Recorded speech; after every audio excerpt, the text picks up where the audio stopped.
என் நெஞ்சில் குடியிருக்கும் தமிழ்நாட்டு மக்கள் அனைவரும் அவங்க முன்னாடியும் சரி, இன்னைக்கு வந்து அந்த கொடியை அறிமுகப்படுத்துறதுல எனக்கு ரொம்ப ரொம்ப பெருமையாக நினைக்கிறேன்.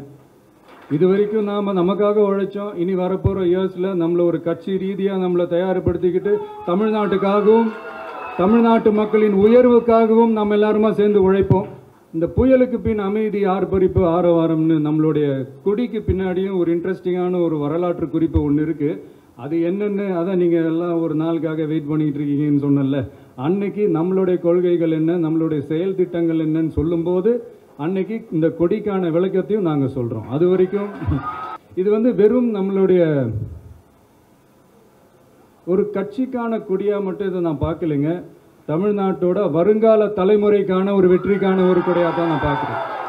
இது வந்து உங்கள் இல்லத்தில் உங்கள் உள்ளத்தில் இதெல்லாம் நான் சொல்லாமலே நீங்கள் ஏற்றுவீங்கன்றது எனக்கு நல்லா தெரியும். நமது நாட்டின் விடுதலைக்காகவும் நமது மக்களின் உரிமைகளுக்காகவும்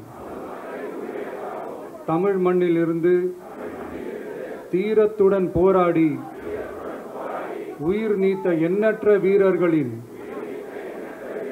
தியாகத்தை எப்போதும் போற்றுவேன். நமது அன்னை தமிழ் மொழியை காக்க உயிர் தியாகம் செய்த மொழிப்போர் தியாகிகளின் இலக்கை நிறைவேற்றும் வகையில் தொடர்ந்து பாடுபடுவேன். இந்திய அரசியலமைப்பு சட்டத்தின் மீதும் இறையாண்மை மீதும் நம்பிக்கை வைத்து அனைவருடன் ஒற்றுமை, சகோதரத்துவம், மத நல்லிணக்கம், சமத்துவம் ஆகியவற்றை பேணி காக்கின்ற பொறுப்புள்ள தனி மனிதராக செயல்படுவேன். மக்களாட்சி, மதச்சார்பின்மை, சமூக நீதி பாதையில் பயணித்து என்றும் மக்கள் நல சேவகராக கடமை ஆற்றுவேன் என உறுதி அளிக்கின்றேன். சாதி, மதம், பாலினம், பிறந்த இடம் ஆகியவற்றில் பெயரில் உள்ள வேற்றுமைகளை களைந்து மக்களிடையே விழிப்புணர்வை ஏற்படுத்தி அனைவருக்கும் சம வாய்ப்பு, சம உரிமை கிடைக்க பாடுபடுவேன். பிறப்புக்கும் எல்லா உயிர்க்கும் என்ற சமத்துவ கொள்கையை கடைபிடிப்பேன் என்று உளமாற உறுதி கூறுகின்றேன். நான் வந்து என்னுடைய அரசியல் பயணத்தை தொடங்கி அதுக்கு ஒரு தொடக்க புள்ளியா நம்ம கட்சியினுடைய பேரை வந்து போன பிப்ரவரி மாதம் நான் அறிவித்தேன். அன்னிலேருந்தே பார்த்தீங்கன்னா ஒரு குறிப்பிட்ட ஒரு நாளுக்காக நீங்கள் எல்லாருமே வெயிட் பண்ணிக்கிட்டு இருக்கீங்கன்றது எனக்கு நல்லா தெரிஞ்சது. எஸ் நம்ம முதல் மாநில மாநாடு,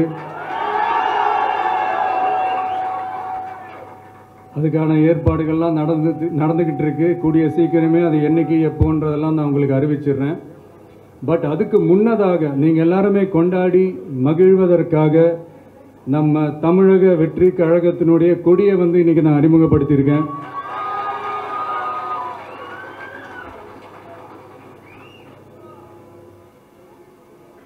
இது வந்து எப்படி சொல்றதுன்னா ப்ரோ, அதாவது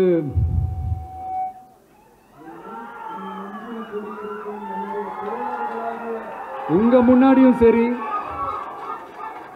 என் நெஞ்சில் குடியிருக்கும் தமிழ்நாட்டு மக்கள் அனைவரும் அவங்க முன்னாடியும் சரி, இன்னைக்கு வந்து அந்த கொடியை அறிமுகப்படுத்துறதுல எனக்கு ரொம்ப ரொம்ப பெருமையாக நினைக்கிறேன். இது வரைக்கும் நாம் நமக்காக உழைச்சோம். இனி வரப்போகிற இயர்ஸில் நம்மளை ஒரு கட்சி ரீதியாக நம்மளை தயார்படுத்திக்கிட்டு தமிழ்நாட்டுக்காகவும் தமிழ்நாட்டு மக்களின் உயர்வுக்காகவும் நம்ம எல்லாருமா சேர்ந்து உழைப்போம்.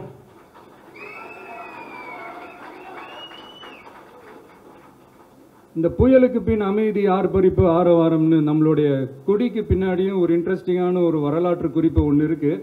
அது என்னென்னு அதான் நீங்கள் எல்லாம் ஒரு நாளுக்காக வெயிட் பண்ணிகிட்டு இருக்கீங்கன்னு சொன்னல. அன்னைக்கு நம்மளுடைய கொள்கைகள் என்ன, நம்மளுடைய செயல் திட்டங்கள் என்னன்னு சொல்லும்போது அன்னைக்கு இந்த கொடிக்கான விளக்கத்தையும் நாங்கள் சொல்கிறோம். அது வரைக்கும்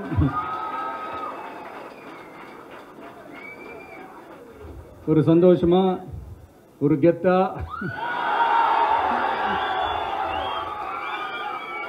நம்ம இதை ஏற்றி கொண்டாடுவோம்.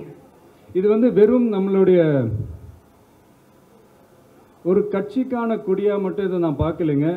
தமிழ்நாட்டோட வருங்கால தலைமுறைக்கான ஒரு வெற்றிக்கான ஒரு கொடியாக தான் நான் பார்க்குறேன்.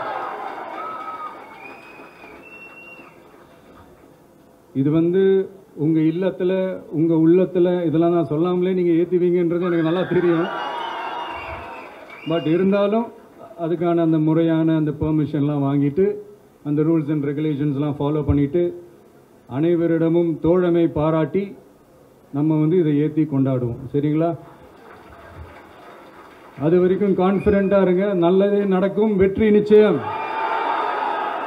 மீண்டும் சந்திக்கும் வரை நன்றி, வணக்கம்.